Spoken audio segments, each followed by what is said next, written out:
I was told in advance about this cremation celebration and parade, but unfortunately the time they declared was actually a little later than it occurred, and I was in the market shopping when it started. Thank you.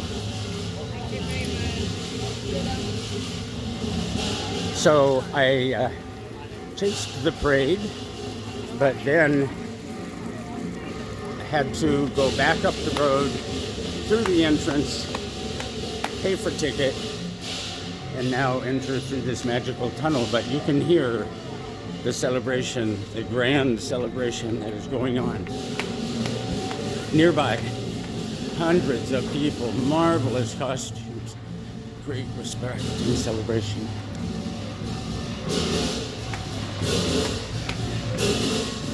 And still,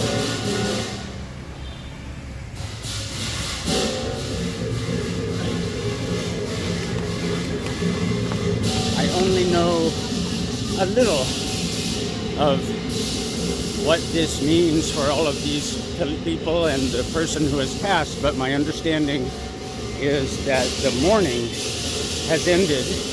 The sorrow and the loss for this spirit leaving their families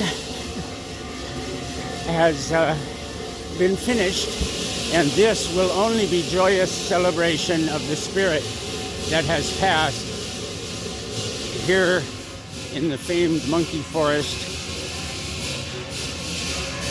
And although I've been here 3 weeks already and the monkey forest is a short walk away, I've been so concentrated on the yoga barn and being integrated and falling deeply in love with my New Balinese family, where I am living and sharing with them their homestay, more traditional residence and rental, where I expect to be continued to be a member of the family and help them improve the quality of their lives and their accommodations, while being immersed deeper and deeper into the Balinese culture, which I so love.